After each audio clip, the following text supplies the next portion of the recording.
41 முதல் கடைசி உள்ள வசனங்களை நாம் வாசிக்கலாம் எல்லாரும் சேர்ந்து. ஆமேன். பின்பு எலியா ஆகாப்பை நோக்கி, நீர் போஜனம் பண்ணும், பெருமழையின் இரைச்சல் கேட்கப்படுகிறது என்றார். ஆகா போஜனபானம் பண்ண போனான். பின்பு எலியா கர்மேல் பர்வதத்துடைய சிகரத்தின் மேல் ஏறி தரையிலே பணிந்து தன் முகம் தன் முழங்காலில் பட குனிந்து தன் ஊழியக்காரனை நோக்கி, நீ போய் சமுத்திர முகமாய் பார் என்றான். அவன் போய் பார்த்து ஒன்றுமில்லை என்றான். நீ இன்னும் 7 தரம் போய் பார் என்றான். 7ஆம் தரம் இவன், இதோ சமுத்திரத்திலிருந்து ஒரு மனுஷனுடைய உள்ளங்கை அத்தனை சிறிய மேகம் எழும்புகிறது என்றான். அப்பொழுது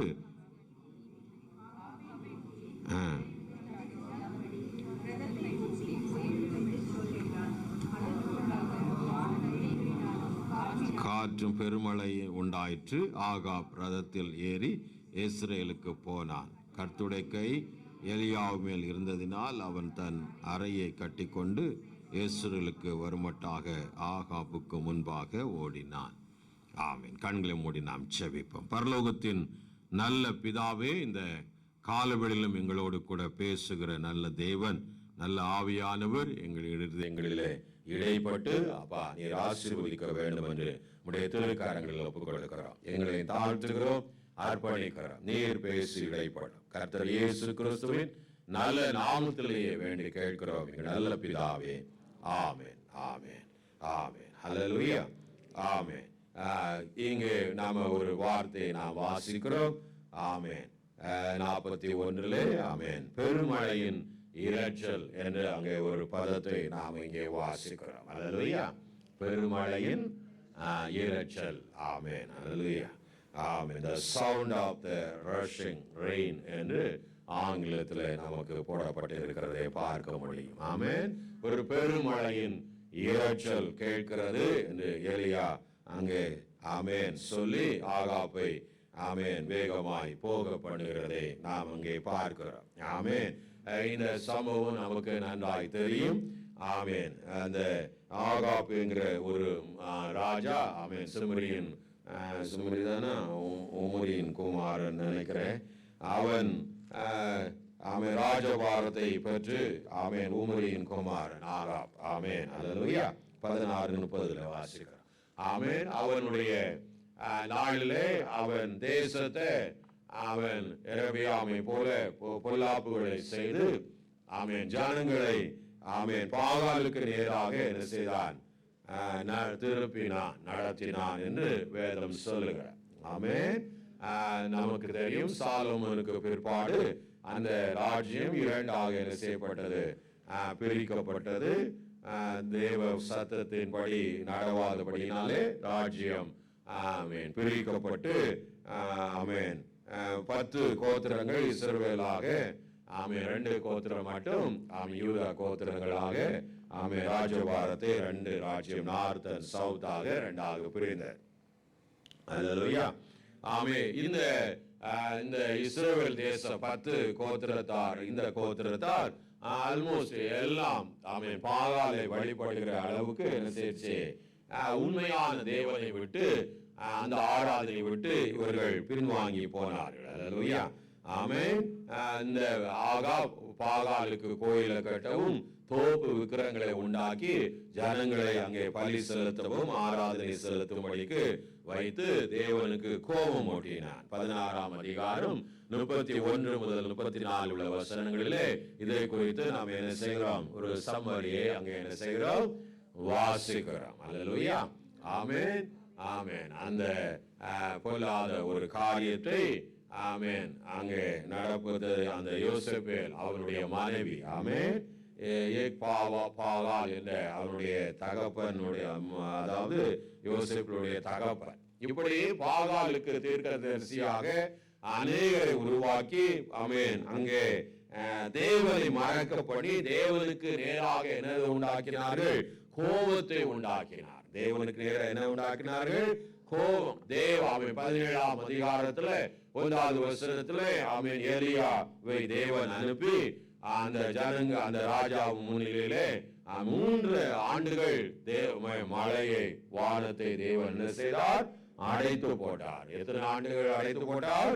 3 ஆண்டுகள் அங்கே என்ன செய்தார்? மழைகள் இல்லாமல் அடைத்து போட்டார். ஆமென். 18 அதிகாரம் 2வது வசனத்துல இதை நாம் வாசிக்கிறோம். ஆமென், ஆமென், அல்லேலூயா. அப்போ மழை இல்லைன்னா, 3 ஆண்டுகள் மழை இல்லைன்னா அங்க ஒரு சிவியர் பெமின், அந்த ஒரு பஞ்சம் என்ன செய்தது? உண்டாக்கி, ஆமென், ஜனங்களுக்கு ஆகார குறைச்சல் என்ன செய்தது? உண்டானது. ஏன்னா மொத்தமும் தேசமும் விளைச்சலை வைத்துதான் என்ன செய்த வாழ்க்கையே நடத்துது. எல்லா தேசமும் அப்படித்தான். இன்னைக்கு இருக்கிற சூழ்நிலையும் அதுதான். அல்லேலூயா. மனுஷன் என்னதுதான் டெக்னாலஜியை வளர்த்து கொண்டாலும் விவசாயம் ஒண்ணு இல்லைன்னா அவன் அதோ கரிதான். அல்லேலூயா. ஆமென். சாப்பாட்டுக்கு இங்க போவான் மாதிரி தான் நிலைமை ஆயிரும். ஆமென், ஆமென். அந்த சூழ்நிலைக்குள்ள உலகம் ஆமென் தள்ளப்பட்டு போகிறதை பார்க்கிறோம். அப்போ பயங்கரமான பஞ்சம், அந்த பூமியெல்லாம் ஒரு டெசர்ட்டே போல, பச்சை புல்வெளி எல்லாம் மறைந்து ஒரு பாலைவனம் போல என்ன செய்கிறது? சர்வதேசம் ஆமென் காட்சி அளிப்பதை நாம என்ன செய்ய முடிகிறது? பார்க்க முடிகிறது. எல்லா 17:7 வாசிக்கிறோம். ஆறும் என்ன செய்தது? வற்றி போனது. ஆறு என்ன செய்ச்சு? வற்றி போய் அங்க பெரிய ஒரு வறட்சி, பெரிய ஒரு என்னது? வறட்சி நாம் என்ன செய்கிறோம்? அங்கே பார்க்கிறோம். அல்லேலூயா. ஆமென். அப்ப அங்க ஆகாரமும் பிரெட்டும் இல்ல, அங்க என்னது? ஒண்ணும் இல்லை. ஆமென். பொதுவா இஸ்ரவேல்ல 2 முறை மழை பெய்யும். முன்மாரியும் பின்மாரி மழை 2 அறுவடை, அதாவது அந்த விளைய பண்ணி விதை விதைத்து கொண்டு வருகிற அந்த நாளிலும் கொஞ்ச நாள் அறுக்கிறதுக்கு முன்னாடி கொஞ்ச நாளுக்கு முன்பு அது நல்ல விளைகிறதுக்காக ஒரு மழையும் அப்படின்னு சொல்லி 2 மழை அவர்கள் அறுக்கிறதுக்கு எதுவாக என்ன செய்யும்? பொய்யும். ஆமென், ஆமென். பின்மாறி முன்மாறி என்று வேதத்துல நாம் அதை என்ன செய்கிறோம்? வாசிக்கிறோம். அல்லேலூயா. அதனால்தான் தேசத்துல சகரியா 10:1 வாசிக்கிறோம், மழைக்காக வேண்டிக் கொள்ளுங்கள் அப்படின்னு சொல்லி பள்ளப்பட்டு இருக்கிறதை பார்க்கிறோம். அல்லேலூயா. ஆமென். 10:1 அவன் பின்மாறி காலத்து மழையை கர்த்தரிடத்துல என்ன செய்யுங்க? வேண்டிக் கொள்ளுங்கள். அப்பொழுது கர்த்தர் மின்னல்களை உண்டாக்கி வயல்வெளியில் அவரவருக்கு பயிர் உண்டாக அவர்களுக்கு என்ன செய்வார்? மழையை கட்டளையிடுவார் அப்படின்னு அங்க வேதத்துல பின்மாறி மழையை நீங்க என்ன செய்து கொள்ளுங்க?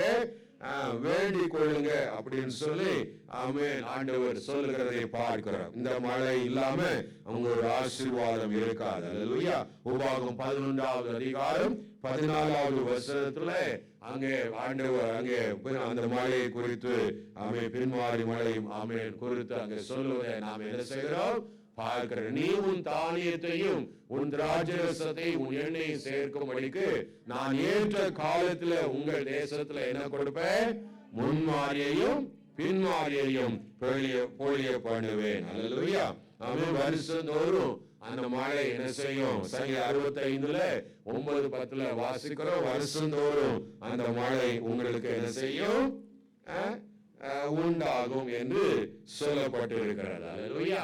அது மட்டுமல்ல, ஓசியா 6:3 நான் மழையாக வருவேன் அப்படின்னு கர்த்தர் சொல்றார். அல்லேலூயா. ஒரு ஆசீர்வாதத்தை அவர் ஜனங்களுக்கு அங்கே சொல்லுவதை நாம் என்ன செய்கிறோம்? பார்க்கிறோம். இப்படி இஸ்ரவேல் தேசத்துக்கு மழை ரொம்ப முக்கியம். மழை ரொம்ப எல்லா தேசங்களுக்கும் மழை மிக முக்கியம். ஆமென். அல்லேலூயா. அந்த மழை தான் ஒரு தேசத்துக்கு என்னது? ஆசீர்வாதம். அல்லேலூயா. மழை இல்லைன்னா எல்லாம் போச்சு. ஆமென். ஆனாலும் இந்த தேசத்தை நீங்க கவனிச்சு பார்த்தா ஆமென் மழையோ இல்லையோ, ஆனா அந்த தேசம் ஒரு ஸ்பிரிச்சுவலா ஒரு வறட்சியா நிலைமைக்குள்ள தள்ளப்பட்டது. அல்லேலூயா. ஆவிக்குரிய ரீதியா அங்க உண்மையான தேவனுக்கு ஆராதனை இல்ல, ஜனங்கள் தேவனை மறந்து போனார்கள். உண்மை தேவன் தங்களை எகிப்திலிருந்து அழைத்து கொண்டு வந்த மகத்துவத்தையும் அவர் மோசேயை கொண்டு சொன்ன எல்லா கற்பனைகளையும் எல்லா வழிகளையும் என்ன செய்தாங்க? மறந்து பாகாலை வழிபட்டு பாகாலுக்கு பின்னாக தேவனற்றவைகளுக்கு பின்னாக இந்த ஜனங்க என்ன செய்தார்கள்? போனார்கள் என்று வேதம் சொல்லுகிறது. அல்லேலூயா. அது 2 மனநிலையில தள்ளப்பட்டவர்களாக. அல்லேலூயா. கர்த்தரை மறந்தாங்க.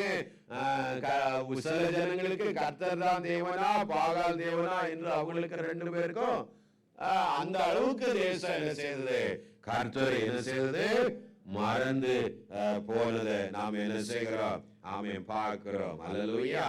ஆமென், ஆமென். எரேமியா 14:4 நாம வாசிக்கிறோம். எரேமியா 14:4 ஆமென். ஒரு வசனம், தேசத்தின் மேல் மழை இல்லாததினால் தரை வெடித்திருக்கிறது, பயிர் செய்கிறவர்கள் வெட்கி தங்கள் தலையை என்ன செய்கிறார்கள், மூடிக்கொள்கிறார்கள் என்று அங்கே நாம பார்க்கிறோம். ஆமென். அது மட்டும் இல்ல, ஆமோஸ் 8:11 ஒரு ஸ்பிரிச்சுவல் ட்ரைனஸ், அதாவது ஆவிக்குரிய வறட்சி எப்படி இருக்கும் அப்படின்னு சொல்லி அங்கே ஆமென் கடைசி நாளில் உண்டாகிற சம்பவத்தை குறித்து ஆமோஸ்ல ஆண்டவர் தீர்க்கதரிசி எழுதி வைக்கிறார். 8:11 வாசிங்க. இதோ தேசத்தின் மேல் பஞ்சத்தை அனுப்பும் நாட்கள் வரும், ஆகார குறைவினால் உண்டாகிய பஞ்சம் அல்ல, ஜலக்குறைவினால் உண்டாகிற தாகவும் அல்ல, கர்த்தருடைய வசனம் கேட்க கிடைக்காத பஞ்சத்தை அனுப்புவேன் என்று கர்த்தராகிய ஆண்டவர் சொல்லுகிறார். அல்லேலூயா. அப்போ பாருங்க, அடுத்த வருஷத்துல ஜனங்க ஒரு தேசத்தை விட்டு ஒரு தேசமும் கடல் கடந்து சமுத்திரம் அங்கே போய் எதை தேடுவாங்க, கர்த்தருடைய வார்த்தையை தேடுவாங்க. அது கிடைக்கவே கிடைக்காம ஒரு ட்ரைனஸ், ஒரு வறட்சியை நாம் பார்க்கிறோம். அல்லேலூயா. பாருங்க, அப்ப தேசத்துல ஒரு ஸ்பிரிச்சுவாலிட்டி, ஆவிக்குரிய நிலைமையை எடுத்துட்டாருன்னா அங்க வசனம் என்ன செய்யாது, கிடைக்காது. அல்லேலூயா. பிரசங்கியாரும் கிடையாது, பிரசங்கியார் வாயில கர்த்தருடைய வார்த்தையும் இருக்காது. அல்லேலூயா. வறட்சி, தேவனற்ற ஒரு நிலைமை, தேவனோடு உள்ள உறவு அற்ற ஒரு நிலைமை. இன்றைக்கும் கடைசி காலத்துல உள்ள சூழ்நிலைக்கு போல சபைகளிலே உண்மையாய் அந்த தேவனுடைய உறவு, ஒரு ஐக்கியம், ஜனங்களுக்கும் தேவனுக்குள்ள ஐக்கியம் இல்லாம பேரளவுல ஒரு கிறிஸ்தவ வாழ்க்கை என்ன செய்கிறது, வாழ்கிறத நாம் என்ன செய்ய முடிகிறது, பார்க்க முடிகிறது. மெஜாரிட்டியான கிறிஸ்தவருடைய வாழ்க்கையில ஒரு ஜெபமோ ஒரு வேதமோ கர்த்தருடைய சத்தத்தை கேட்கிற அனுபவத்திலேயோ யாருமே அந்த நிலைப்பாட்டுல என்ன செய்யல, வருவதில்லை. அல்லேலூயா. ஆமென். அப்படிப்பட்ட ஒரு நிலையில ஒரு ஆத்துவ தாகமும் அல்லது ஒரு தெய்வத்துவத்தினுடைய காரியங்களும் அவங்க வாழ்க்கையில என்னது இல்லாம போகிறது. அல்லேலூயா. ஒரு ஆவிக்குரிய வறட்சி. ஆமென். அல்லேலூயா. இந்த உலகத்துல தேவ ஜனங்கள் நடுவுல இருப்பதை நாம் என்ன செய்கிறோம், பார்க்கிற. சபைகள் நிரம்புகிறது, சபைகள் எல்லா கூட்டம் வருகிறது. ஆனா ஒரு ஜனங்களுக்குள்ள என்னதுல பக்தி விருத்தி இல்லாமல் இருக்கிறது. ஜனங்களுக்குள்ள என்ன கிடையாது, பக்தி விருத்தி இல்லாமல் இருக்கிறது. அல்லேலூயா. ஒரு சிலரை தவிர. ஆமென். ஒரு சிலரை தவிர. அல்லேலூயா. அவங்களுடைய மனதெல்லாம் உலகத்தை பற்றி கொண்டு இருக்கிற மனதெல்லாம் எதை பற்றி கொண்டு இருக்கிறது, உலக கவலையே சார்ந்து இருக்கிறது. அல்லேலூயா. கவலை அதுதான். ஆமே, பணம், ஆமே, உணவு, சாப்பாடு, இந்த மாதிரி என்ன செய்வே அப்படி ஆயிட்ட கால்குலேஷன், அப்படிப்பட்ட ஒரு நிலைமைக்குள்ள என்ன செய்கிறது, ஆமே, தள்ளப்பட்டு போனதை நாம் என்ன செய்கிறோம், பார்க்கிறோம். இதான் ஒரு ஆவிக்குரிய வறட்சி. அல்லேலூயா. தேவனுக்கும் தேவ பிள்ளைகளுக்கும் ஒரு சம்பந்தம் இல்லாத ஒரு நிலைமை. அல்லேலூயா. நாம் இன்னைக்கு யோசித்து பாருங்க, நம்முடைய ஆவிக்குரிய ஜீவிதம் எப்படி இருக்கு. ஒரு தேவனோடு நல்ல ஒரு ரிலேஷன்ஷிப் உள்ள ஒரு பிள்ளைகளா இருக்கிறோமா, கர்த்தரோடு நெருங்கி ஜீவிக்கிறதுனால அவருடைய சத்தத்தை கேட்கிற இடத்துல நாம இருக்கிறோமா, கொஞ்சம் யோசித்து பாருங்க. ஆமென். அல்லேலூயா. அந்த அளவுக்கு நம்முடைய ஜெப வாழ்க்கை அவரோடு ஒரு தனித்து செலவிடுகிற நேரங்கள் நமக்கு இருக்கா பாருங்க. ஒரு வாரத்தை நீங்க கணக்கு பார்த்தீங்கன்னா எவ்வளவு நேரம் நீங்க கர்த்தரிடத்துல நீங்க செலவு பண்றீங்கன்னு பார்த்தா நிச்சயமா நமக்கு தெரிஞ்சிடும் நம்ம தேவ பிள்ளைகளா அல்லது தேவனற்றவர்களா இருக்கிறோமா. அதுல பேரளவு நம்மை நாமளே சில பிள்ளைகள் நாம் நல்லா இருக்கிறோம், ஆவிக்குரிய ஜீவத்துல நல்லா இருக்கிறோம்னு தன்னைத்தானே ஏமாற்றி கொண்டே இருப்பான். தான் இருக்கிற நிலைமையை அறியாமலே செஞ்சு கொண்டே இருப்பான், வாழ்ந்து கொண்டே இருப்பான். பாவத்துல சிக்கி கொண்டு பாவ காரியங்களை செய்து கொண்டு ஆமே மற்ற காரியங்களில் தலையிட்டு கொண்டு தேவனுக்கு கொடுக்கப்படக்கூடிய நேரத்திற்கு ஆமே அவனுக்கு நேரம் இல்லாம போய் அவனுடைய வாழ்க்கை சீர்குலைச்சு என்ன செய்யும் இருக்கும். இது ஆவிக்குரிய ஒரு வறட்சி. அல்லேலூயா. ஆமே. ஒரு காலத்துல நல்லா இருந்திருக்கலாம், ஒரு காலத்துல ரட்சிப்பின் அனுபவத்தோடு தேவனோடு ரொம்ப க்ளோஸ் வாக். ஆமென், அல்லேலூயா. கரம் பிடித்து நடந்தது போல ஒரு அனுபவம், அவரோடு உள்ள பூரிப்பு, மகிழ்ச்சி, ஆராதனை, தனி ஆராதனை, அல்லேலூயா. ஆனந்த கண்ணீர், அல்லேலூயா. பிரசன்னத்தை உணர்கிற அப்படி வார்த்தையின் சத்தம், அல்லேலூயா. தரிசனங்கள், ஆமென். கர்த்தருடைய சிறுஸ்தாந்தங்கள், ஆமென், அல்லேலூயா. இவையெல்லாம் அவருக்கு என்ன செஞ்சிருக்கும்? கிடைச்சிருக்கு. இப்போ அபூர்வமா இருக்கிறது. அல்லேலூயா. 1 Samuel 3 சொல்லப்பட்டிருக்க 3ஆம் அதிகாரம் சொல்லிருக்கல, கர்த்தருடைய வார்த்தை அந்த நாளில் எப்படி இருந்துச்சு? அபூர்வமா இருந்துச்சு ஜனங்களுக்கு. ஆமென். கிடைக்கல, எந்த ஒரு வழியும் இல்லை. ஆமென். ஏன்னா அவங்க இருதயம் தேவனுக்கு தூரமா இருக்கிறது. இந்த இருதயம் எங்க இருக்கு? தேவனை விட்டு ரொம்ப தூரத்துல இருக்கிறபடினாலே அவங்களால அந்த அப்ரோச், தேவனோடு கூட நெருங்குற அந்த சத்தத்தை கேட்கிற இடத்துல இல்லாம போயிட்டாங்க. அல்லேலூயா. ஆமென். அதனாலதான் தேசத்துல 3 வருஷம் என்ன இல்ல. ஆமென். பயங்கர வறட்சி. அல்லேலூயா. அவங்களுக்கு. ஆமென். ஆனாலும் ஆண்டவர் தம்முடைய வல்லமை விளங்க திருவுளம் பற்றினார். அல்லேலூயா. தம்முடைய மகத்துவத்தை வெளிப்படுத்த, ஆமென், அந்த எலியா செவிப்பான் பாருங்க. ஆனாலும் ஆண்டவரே, நீர் எங்கள் நடுவுல திரும்பி வர ஆயத்தமானீர். அல்லேலூயா. அவன் பலிபீடத்தை எல்லாம் செப்பனிட்டு, ஆமென், அதற்கு இஸ்ரவேல் என்று பெயரை வைத்து, அதுக்கு எதை பெயர் வைக்கிறான்? இஸ்ரவேல் என்று பெயரை வச்சுட்டு ஆண்டவரை நோக்கி ஒரு செபிக்கிறான். என்ன ஜெபம் பண்றான்? 18வது அதிகாரத்துல. ஆமென், அல்லேலூயா. வாசிங்க. 36ஆம் வசனம். எலியா வந்து ஆபிரகாமுக்கும் ஈசாக்குக்கும் யாக்கோபுக்கும் தேவனாகிய கர்த்தாவே, இஸ்ரவேலே நீர் தேவன் என்றும் நம்முடைய ஊழியக்காரர் என்றும் இந்த காரியங்கள் எல்லாம் என்றும் விளங்கப்படும் கர்த்தாவே, தேவனாகிய கர்த்தர் என்றும் தேவரீர் தங்கள் இருதயத்தை மறுபடியும் திருப்பினீர் என்றும் அறியும்படிக்கு என்னை கேட்டருளும், என்னை கேட்டருளும் என்றான். அல்லேலூயா. தேவரீர் தங்கள் இருதயத்தை மறுபடியும் என்ன செய்தீர்? எங்கள் நேரே திருப்பினீர் என்பதை, அல்லேலூயா, ஆண்டவரால் மனவு வந்து மறுபடியும் ஆண்டவர் சந்திக்க, அவர்களை மறுபடியும் எழுப்ப என்ன செய்தார்? ஆண்டவர் சித்தமானார். அல்லேலூயா. ஆமென், ஆமென். ஆண்டவருக்கு ஸ்தோத்திரம். ஆமென், அல்லேலூயா. ஆமென், ஆமென், அல்லேலூயா. அப்போ தேவன், ஆமென், ஆண்டவர் அந்த ஜனங்களுக்கு இடத்துல மறுபடியும் என்ன செய்தார்? திருப்புகிறதை நாம பார்க்கிறோம். அல்லேலூயா. ஆமென், ஆமென். அப்போ எலியா அங்க ஒரு ஜெபத்தை என்ன செய்கிறத பார்க்கிறார். இப்போ ஆண்டவர் சொல்றார், நீ ஆகாபிடத்துல போய் உன்னை வெளிப்படுத்து, உன்னை என்ன செய்ய வெளிப்படுத்து அப்படின்னு எலியாவை அனுப்புகிறார். அல்லேலூயா. ஆகாப்புக்கு வந்து நிற்கிறான். அல்லேலூயா. ஆமென். ஜனங்களை நீதானா கலக்கடித்த அப்படிலாம் சொல்லி பார்க்கிறான். அல்லேலூயா. சரி, அது போட்டும். ஆனா ஆண்டவர், ஆமென், அல்லேலூயா, தேசத்துல மறுபடியும் மழைய வர பண்ண சித்தமானார். அல்லேலூயா. ஆமென். மழை மிக மிக முக்கியம்.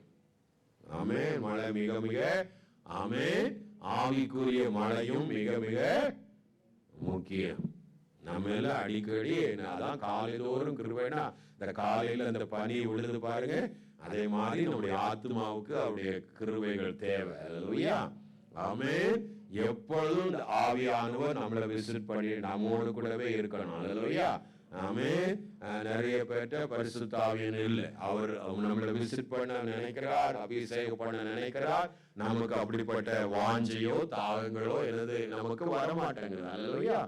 அதனால நாம அந்த பிரசன்னத்தை உணர்கிறதோ, சில நேரம் உணர்ச்சி வசப்பட்டு ஏதோ கிட்ட வர மாதிரி ஒரு ஃபீலிங். அல்லேலூயா. அந்த ஃபீலிங்கை வச்சு நீங்க தேவ பக்தின்னு எண்ணிராதீங்க. அல்லேலூயா. சில பேர் அந்த ஃபீலிங்கே என்ன செய்யலாம், எண்ணிட்டு நான் கர்த்தர்கிட்ட இருக்கிறேன்னு நினைச்சுக்கிறான். அல்லேலூயா. ஃபீலிங் அது உனக்குள்ள எப்பமாவது அப்படியே வந்து போகிற ஒரு காரியம். அல்லேலூயா, அது வேற. ஆமென், ஆமென், அல்லேலூயா, ஆமென். அதனால ஆமென். பாருங்க, மழை ஆமென்னா எசேக்கியேல் 34ஆம் அதிகாரம் 26ஆம் வசனத்துல வாசிக்கிறோம். மழையை பற்றி ஆண்டவர் அங்க என்ன நடக்கும்? நான் அவர்களை என் வீட்டின் சுற்றுப்புறங்களையும் ஆசீர்வாதமாக்கி ஏற்ற காலத்திலே மழையை பெய்ய பண்ணுவேன். ஆசீர்வாதமான மழை என்ன செய்யும்? பெய்யும். ஏற்ற காலத்திலே பெய்கிற மழை தான் நல்லது. ஆமென். அது எப்படிப்பட்ட மழை? ஆசீர்வாதமான மழை. அல்லேலூயா, ஆமென். இரண்டாவது சொல்கிறார், கீழே மழை பெஞ்சா என் விருட்சங்கள் தங்கள் கனியை என்ன செய்யும்? தரும். பூமி தன் பலனை என்ன செய்யும்? கொடுக்கும். அவர்கள் தங்கள் தேசத்துல எப்படி இருப்பாங்க? சுகமாய் இருப்பார்கள். அல்லேலூயா, அப்படின்னு சொல்லிட்டு என்னன்னு சொல்லுகிறார்? அவர்கள் நுகத்தின் கயிறுகளை நான் என்ன செய்வேன்? அறுப்பேன். அல்லேலூயா, என்ன செய்வேன்? நுகத்தின் கயிறுகளை நான் என்ன செய்வேன்? அறுப்பேன். அவர்கள் அடிமை கொண்டவர்களுடைய கைக்கு நான் என்ன செய்வேன்? நீக்கலாக்குவேன். அல்லேலூயா, நான் கர்த்தர் என்று என்ன செய்வார்கள்? அறிந்து கொள்வார்கள். ஆமென், ஆமென், அல்லேலூயா. அப்ப அந்த ஆமென் ஆண்டவர் அந்த மழையை ஷவர் ஆஃப் பிளெஸிங் சொல்லப்பட்டிருக்கிறீங்களா? அந்த ஆசீர்வாதமான மழையை ஆண்டவர் ஆமென் சபையில அனுப்பும் போது ஆமென் அங்க விருட்சங்களில் என்ன உண்டாகும்? கனிகள் உண்டாகும். அல்லேலூயா, சபை பக்தி விருத்தி உண்டாகும். அல்லேலூயா, அங்க சபைக்குள்ளே தேவ பிள்ளைகளுக்குள்ள என்ன உண்டாகும்? ஏன்னா நாம தான் விருட்சம். அல்லேலூயா, ஒரு மாதிரி பாக்குறீங்களா? 61 நீதியின் விருட்சங்கள். நாம் யாரு? நீதியின் விருட்சங்களாய் ஆண்டவர் வச்சிருக்கிறார். அல்லேலூயா, ஆமென். கீழே நீங்க 1-2 போகும். நாம் கர்த்தர் தம்முடைய மகிமைக்கென்று நாட்டின நீதியின் விருட்சங்கள். அல்லேலூயா, நாம நீதியின் விருட்சங்கள். அல்லேலூயா, அப்படிப்பட்ட நீதியின் விருட்சங்களாய் எண்ணப்பட்ட நாம அது ஒரு கனி உள்ள ஒரு இடத்துக்குள்ள வர பண்ணுவார். அல்லேலூயா, அப்ப ஆவியாகிய தேவ ஆவி மழையை ஆண்டவர் சொன்னார், நான் மழையை போல வருவேன். அல்லேலூயா, எப்படி வருவாரா? ஆமென், மழையை போல வருவேன். அல்லேலூயா, ஆமென். அப்போ அந்த மழையை போல அவர் வருகிற தேவன். ஆமென். ஒரு அந்த அப்போ நீதி விருட்சங்களாய் நம்மை உருவாக்குற தேவன் கனி உள்ள ஒரு இடத்துல கொண்டு வருவார். அங்க நுகத்தடிகள் என்ன செய்யப்படும்? முறிக்கப்படும். அல்லேலூயா, அப்புறம் என்ன ஆகும்? அடிமை கொண்டவருடைய கைக்கு அவர் நம்ம என்ன செய்வார்? நீக்கலாகும். பாவத்தின் அடிமைத்தனம். அல்லேலூயா, சில பழக்க வழக்கங்களின் அடிமைத்தனம். அல்லேலூயா, அது தேவன்கிட்ட நெருங்க விடாம உன் நேரத்தை காலங்களெல்லாம் அது என்ன செய்யும்? சாப்பிட்டுட்டே இருக்கும். அல்லேலூயா, அப்படிப்பட்ட பழக்க வழக்கங்கள், அடிமைத்தனம் இவையெல்லாம் விடுதலை ஆகும். அல்லேலூயா, ஆமென். அந்த ஆவியானவர் இருக்கும் போது. அல்லேலூயா, ஆமென். அப்போ தேசத்துல ஒரு உயிர் மீட்சி, ஒரு மழை நமக்கு அவசியம். அல்லேலூயா, சபைக்கு ஒரு உயிர் மீட்சி என்னது அவசியம். அப்போ மழை நமக்கு எப்பவும் தூத்தர். அல்லேலூயா, சபையில எப்பவும் ஆவியானவருக்கு முதலிடத்தை கொடுத்து அவர் வருவதற்கு நம்ம ஆயத்தம் உள்ளவர்களாய் இருக்கணும். அல்லேலூயா, சபையில பரிசுத்த ஆவியானவர் செய்யணும்? அசைவாடணும். அல்லேலூயா, அதுதான் ஏசாயா 32:15 சொல்லுகிறார். 32:15 ஆவியானவர் இல்லைன்னா அது வறட்சியாகவே இருக்கும். உன்னதத்திலிருந்து நம்மில் ஆவி ஊற்றப்படும் மட்டும் எப்படியே இருக்கும்? வனாந்திரம் அசைவே இருக்காது. ஆராதனையா அசைவே, சரீரம் ஆடாது. அல்லேலூயா, கையும் என்ன செய்யாது? அந்த விதத்துல தட்டுற மாதிரி கொஞ்சம் என்ன செய்வான்? அப்படியே அசை தட்டிக்குவான். கை அப்படி உயர்த்த சொல்லணும், எல்லாம் அசையாது. அல்லேலூயா, ஆமென். அப்படியே இருக்கும். அவன் வாழ்க்கையில ஒரு சமாதானம் என்ன செய்யாது? இருக்காது. அல்லேலூயா, ஒரு வறட்சி, ஆவிக்குரிய இதுல ஒரு வறட்சி எல்லாம் இருக்கும். ஆனால் ஏதோ ஒண்ணு இல்லை. அல்லேலூயா, ஆமென். ஒரு வறட்சி ஆனால் போவோம். ஆமென். ஆனா ஊற்றப்படும் போது, அப்பொழுது ஊற்றப்படும் போது வனாந்திரம் எதாய் மாறிடும்? செழிப்பான வயல்வெளியாகும். செழிப்பான வயல்வெளியாய் காடாக ஃபாரஸ்ட், அப்படி ஒரு அடர்ந்த பச்சை பச்சேன்னு அடர்ந்த அநேக ஒரு காடை போல செழிப்பு. அல்லேலூயா. தண்ணீர் ஓரத்துல நாட்டப்பட்ட மரம் போல. அல்லேலூயா. அவனுடைய ஒரு தோட்டம் போல. அல்லேலூயா. வெல் வாட்டர் கார்டன் அப்படின்னு சொல்லப்பட்டிருக்கு. அல்லேலூயா. நீர்ப்பாய்ச்சலான தோட்டம் போல அவனுடைய வாழ்க்கை எப்படி இருக்கும்? பச்சை பச்சேன்னு இருக்கும். அல்லேலூயா. எப்போ அவன் ஆவியானவருக்கு ஊற்றப்பட்டு அவன் இறுதியை நிரம்பப்படும் போது அவன் வாழ்க்கை அப்படி என்ன செய்யும்? ஆசீர்வாதமா இருக்கும். அல்லேலூயா. ஆமென். ஆண்டவர் அப்படிப்பட்ட பரிசுத்த ஆவியை நமக்கு என்ன செய்கிறார்? தருகிறார். அல்லேலூயா. யோவேல் 2ஆம் அதிகாரம் 28வது வசனத்துல ஆமென், கடைசி நாளிலே நான் மாம்சமான யாவர் மேல் என்ன ஊற்றுவேன்? ஆவியை ஊற்றுவேன். அல்லேலூயா. ஆமென். ஊழியக்காரர்கள் மேலும் என் ஆவியை நான் என்ன செய்வேன்? ஊற்றுவேன் என்று ஆண்டவர் அங்கே சொல்றதை நாம பார்க்கிறோம். அல்லேலூயா. அப்படிப்பட்ட உன்னத ஆவியை ஆண்டவர் நம்ம மேல என்ன செய்வார்? ஆமென், ஊற்றி தருவார். அல்லேலூயா. ஆமென். ஆமென். வாசிங்க 104ஆம் சங்கீதம் 30வது வசனம். நீர் உம்முடைய ஆவியை அனுப்பும் போது அவைகள் சிருஷ்டிக்கப்படும். நீர் பூமியின் ரூபத்தை புதிதாக்குகிறீர். வாசிங்க. நீர் உம்முடைய ஆவியை அனுப்பும் போது அவைகள் சிருஷ்டிக்கப்படும். நீர் பூமியின் ரூபத்தை என்ன செய்கிறீர்? புதிதாக்குகிறீர். அல்லேலூயா. ஆமென். ஆமென். நீர் உம்முடைய ஆவியை அனுப்பும் போது அவைகள் சிருஷ்டிக்கப்படும். அதாவது நம்ம ஆதியாகமம் 1ஆம் அதிகாரத்துல பூமியானது வெறுமையும் ஒழுங்கின்மையுமா இருந்தது. பரிசுத்த ஆவியானவர் பூமி மேல் என்ன செய்தார்? அசைவாடினார். அல்லேலூயா. பூமி மேல் என்ன செய்தார்? அசைவாடினார். அல்லேலூயா. அப்ப ஒழுங்கற்ற ஒரு வாழ்க்கையை ஒழுங்காக்கக்கூடிய பாரம்பரியமாய் தேவனற்ற ஒரு வாழ்க்கையை ஒரு தெய்வ பக்தி உள்ள ஒரு சந்ததியாய், தேவனுக்கு ஒரு கனி கொடுக்கிற ஒரு வாழ்க்கையாய், தேவனுக்கு பிரயோஜனமாய் வாழ்கிற ஒரு தேவ சித்தத்தை செய்கிற மகனாக மாற்ற ஆவியானவர் நம்மள அசைவாட வேணும், வர வேணும். அல்லேலூயா. ஆமென். அதுதான் வேதம். அவருடைய விருப்பம், அது அவருடைய விருப்பம். மாம்சமான எல்லாரும் பரிசுத்த ஆவியை பெற்று எல்லாரும் ஆமென் அப்படி புஷ்டியும் கொழுமையுமா இந்த செய்யணும், இருக்கணும். யாருக்கு ஆசை? ஆண்டவருக்கு ஆசை. அல்லேலூயா. அப்போ பரிசுத்த ஆவியை அங்க சுத்திகரிப்பு உண்டாச்சு. அல்லேலூயா. ஆமென். ஆமென். அப்போ பாருங்க, அப்போ ஒரு உயிர் மீட்சி அங்க இந்த இடத்துல உண்டாகுவதற்கு அல்லேலூயா அங்கே ஆமென் அல்லேலூயா ஒரு ஆமென் அல்லேலூயா ஒரு சுத்திகரிப்பு உண்டா. முதல்ல என்ன உண்டாகணும்? ஒரு சுத்திகரிப்பு உண்டாகணும். அல்லது ஒரு உணர்வு பாவ மனம் திரும்புகிற ஒரு இருதயம் உண்டாகணும். அல்லேலூயா. என்ன உண்டாகணும்? மனம் திரும்புகிற இருதயம் உண்டாகணும். அப்ப எஸ்ராவின் நாட்களை நீங்க கவனிச்சு பாத்தீங்கன்னா, எஸ்ராவின் புத்தகம் 9ஆம் அதிகாரம் 4 முதல் நீங்க 9ஆம் 10ஆம் அதிகாரங்கள்லாம் வாசிக்கும் போது அங்கே பாவ உணர்வு அடைந்தார். 10ஆம் அதிகாரம் 1ஆம் வசனத்துல பாவ உணர்வு அடைந்து அழ ஆரம்பித்தாங்க. வாசிங்க. எஸ்ரால் இப்படி விண்ணப்பம் பண்ணி அறிக்கையிட்டு அழுது தேவனுடைய ஆலயத்துக்குள்ளாக தாழ விழுந்து கிடக்கையில் இஸ்ரவேலின் புருஷரும் ஸ்திரீகளும் பிள்ளையுமான மகா சபையுடன் கூடி வந்து ஜனங்கள் தங்கள் பாவங்களுக்காக மிகவும் அழுதார்கள். அவங்களுக்குள்ள என்ன உண்டாயிற்று?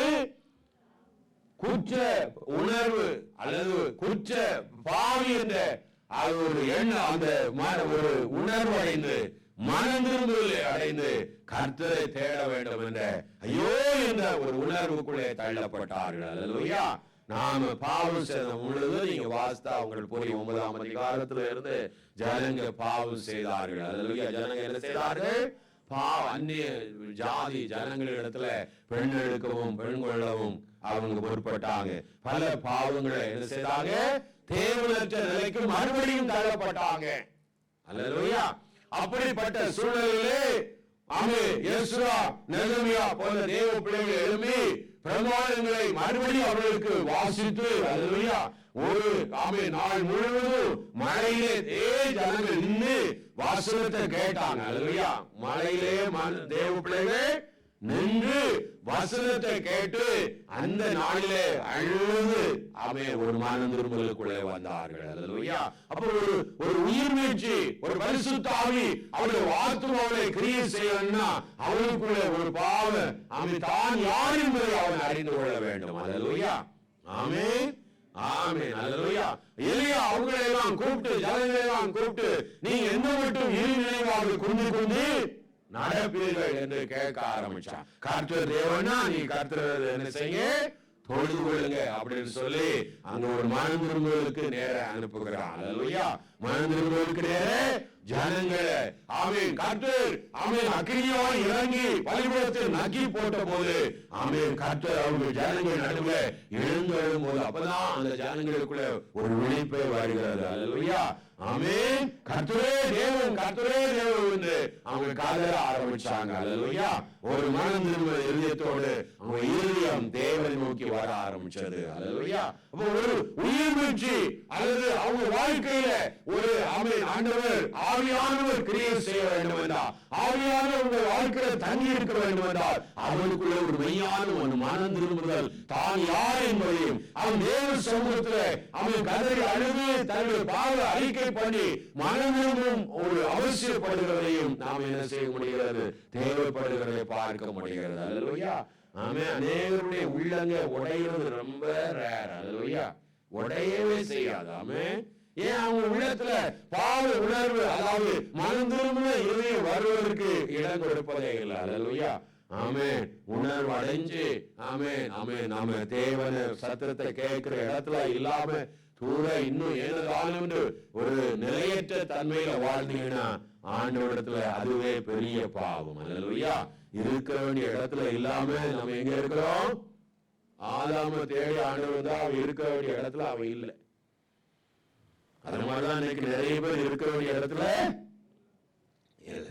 அவங்க அதுக்கு பாவமா தெரிய மாட்டாங்க. அது பாவமா அவங்களுக்கு தெரியல. பாவம்னா அவங்க எண்ணத்துல நான் என்ன தவறு பண்ணேன், யாரையா போய் சொன்னேனா, திருடினா, அதான் நான் தேவ புள்ள செய்ய வேண்டியதை செய்ய தவறும் போது அது என்னது? பாவம். அல்லேலூயா. ஆமென். அப்படிப்பட்ட அப்போ ஒரு மனம் திரும்புதல் பாருங்க. இயேசு 64ஆம் அதிகாரத்துல அந்த ஒரு எழுப்புதலுக்காக, ஒரு மனம் திரும்புதலுக்காக தேவன் தன்னிடத்துல திரும்பி வர வேண்டும் என்பதற்காக அவங்க பாவ அறிக்கை செய்யறாங்க. 8ஆம் வசனம் நினைக்கிறேன், எங்கள் நீதியெல்லாம் கர்த்தாவே நீர் எங்களுடைய பிதா, நாங்கள் களிமண், நீர் எங்களை உருவாக்கினீர், நாங்கள் அனைவரும் கரத்தேன், எங்களுடைய நீதியெல்லாம் அழுக்கான கந்தை என்று சொல்லி அவங்க அழ ஆரம்பித்தாங்க. அல்லேலூயா. வசனங்களை கிழித்து தேவ சமூகத்துல வந்தாங்க. 1-2 வசனங்களை வாசிக்கும் போது, ஆண்டவரே தகப்பனே, ஐயா உம்முடைய நாமத்தை சத்துருவுக்கு தெரியப்படுவதற்கும் ஜாதிகள் உள்ளத்திலே சந்தேகம் தத்தளிப்பதற்கும் வானத்தை கிழித்து இறங்கி தேவரீர் அக்கினி எரிவாய் போல், அக்கினி தண்ணீரை பொங்க பண்ணுவாய் போல பர்வதங்கள் உமக்கு முன்பாக உருமொழி செய்யும் என்று சொல்லிட்டு நாங்க எதிர்பார்த்திராத சமயங்கள் என்ன செய்றீர்? நீர் இறங்கினீர், பயங்கரமான காரியங்கள் இறங்கினீர், இப்பொழுதும் அப்பா எங்கள் மேல் இறங்கும் என்று சொல்லி ஒரு மனம் திரும்பின இதயத்தோடு வந்தாங்க. அல்லேலூயா. அப்போ ஒரு ஆவியானவர் ஒரு மனிதனுடைய வாழ்க்கையில வர்றதுக்கு ஒரு காரியம் என்னது? மனம் திரும்பி பாவ அறிக்கை, உண்மையான பாவ அறிக்கை செஞ்சிருக்கணும். அல்லேலூயா. ஆமென். பாவமா ஒரு அதாவது தவற புரிஞ்சு கொண்டு ஆண்டவரிடத்துல திரும்பி வரணும். அல்லேலூயா. ஆமென். அப்பதான் அங்க தேவன் ஒரு காரியத்தை அவங்க இருதயத்துல என்ன செய்ய முடியும்? செய்ய முடியும். அல்லேலூயா. ஆமென். ஆமென். இரண்டாவது, அக்கினி இறங்கி பலிபீடத்தை நக்கி போட அங்கே ஆமென். அல்லேலூயா. ஒரு நல்ல ஒரு ஜெபம் தேவைப்படுகிறது. அல்லேலூயா. ஆமென். மழை வருஷிக்கப்படணும்னா அங்க என்ன தேவைப்படுது? ஜெபம். ஆமென். அல்லேலூயா. ஆமென். ஆமென். 41வது வசனத்துல நாம வாசிக்கிறோம். எலியா பின்பு எலியா ஆகாபை நோக்கி, நீ போ, போஜனபானம் பண்ணும், பெருமழையின் இரைச்சல் கேட்கப்படுகிறது என்றான். அல்லேலூயா. மழையை பார்க்கல, அதனுடைய சூழ்நிலையை இன்னும் செய்யல, மாறல. எந்த ஒரு இண்டிகேஷனும் இல்ல. ஆனா எலியா சொல்கிறான், பெருமழையின் இரைச்சல் என்ன செய்கிறது? கேட்கப்படுகிறது. அல்லேலூயா. தேவனோடு நெருங்கி ஜீவிக்கிற ஒரு மனிதனுடைய வாழ்க்கையில என்ன நடக்க போகிறது என்பது நல்லா அவனுக்கு தெரியும். அல்லேலூயா. தேவனோடு நெருங்கி இருக்கிற ஒரு மனிதனுடைய வாழ்க்கை, க்ளோஸ் ரிலேஷன்ஷிப், ஆமென், இருக்கிற ஜெப நிலையிலே இருக்கிற ஒரு மனிதனுடைய வாழ்க்கையில நடக்கக்கூடிய சம்பவம் எல்லாம் அவனுக்கு தெரியும். அல்லேலூயா. என்ன நடக்க போகுது? ஆமென். அவ்வளவு தேவனோடு ஒரு க்ளோஸா அவன் இருந்தபடினால்தான் அவனுக்கு ஒரு கான்பிடென்ட். அல்லேலூயா. தேவன் மழையை என்ன செய்ய போகிறார்? வர்ஷிக்க போகிறார். அல்லேலூயா. ஆமென், ஆமென். அவனுக்கு தெரியும், தேவன் மழையை, அதான் அவன் சொல்ற பெருமழையில் இரைச்சல். அல்லேலூயா. மழை வரதுக்கு முன்னாடி அந்த காற்று அப்படியே இலை கொலையெல்லாம் அங்க என்ன செய்யும்? மரங்கள்ல செடிகள் எல்லாம் கொஞ்சம் அசைய ஆரம்பிக்கும். அல்லேலூயா. ஆமென். அப்படியே பூமி ஒரு ஸ்மெல், அப்படி அழகான ஒரு அரோமாவை கொடுக்கும். அல்லேலூயா. ஆமென், அல்லேலூயா. மண் வாசனையை உண்டாக்கும். ஆமென். அது மழையை ரிசீவ் பண்றதுக்கு ரெடி ஆகும். அல்லேலூயா. ஆமென். அதே போல ஆமென், நம்முடைய இருதயங்களும் என்ன செய்யணும்? அதுக்கு ஆயத்தப்படணும். ஆமென், ஆமென், ஆமென். பெருமழையின் இரைச்சல். அல்லேலூயா. ஆமென். பெந்தெகோஸ்தே நாள் வந்தபோது அப்போஸ்தலர் 2:1 வாசிக்கிறோம் பாருங்க. பலத்த காற்றடிக்கிற முழக்கம் போல. என்ன போல? முதல்ல ஆவியார் ஊற்றப்படுவதற்கு முன்னாடி அங்க என்ன வந்துச்சு? பலத்த காற்று அடிக்கிற முழக்கம் போல. அல்லேலூயா. ஆமென், அல்லேலூயா. ஒரு முழக்கம் உண்டாகி, வானத்திலிருந்து சடதியாய் ஒரு முழக்கம் உண்டாகி. அப்ப மழை வரனா என்ன உண்டாகும்? இடி இடிக்குமா? இடிக்காதா? இடியும். அல்லேலூயா. ஒரு முழக்கம், மின்னல்கள். ஆமென். அக்கினி. ஆமென். அப்படிப்பட்ட மின்னல்கள் வந்து மழை உண்டாகும். அல்லேலூயா. பாருங்க. அப்ப ஜெபத்தை குறித்து, இந்த எலியாவை குறித்து யாக்கோபு எழுதுகிறார்.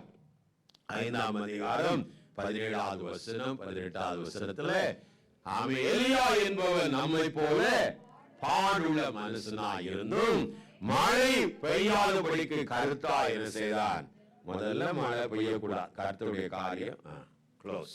இரண்டாவது, 3 வருஷம் 6 பூமியில 6 மாதம் மழை மறுபடியும் என்ன செய்தான்? அந்த ஜெபத்தை தான் நாம இங்க வாசிக்கிறோம். அல்லேலூயா. அங்க பாருங்க. ஆமென். மறுபடியும் ஜெபம் பண்ணினான், அப்பொழுது வானம் மழை பண்ணினது, பலனை தந்தது. அந்த 41வது வசனத்துக்கு வரும் 18ஆம். ஆமென். பெருமழையின் இரைச்சல் என்ன செய்கிறது? கேட்கிறது என்றார். ஆகாப்பு. ஆமென்.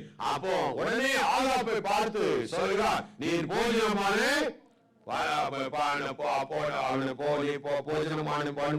சொல்லிட்டான்.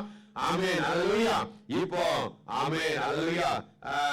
43 அந்த 42 பின்பு எலியா கர்மேல் பர்வத சிகரத்தின் மேல் ஏறி தரையிலே பணிந்து தன் முகம் தன் முழங்காலில் பட குனிந்து.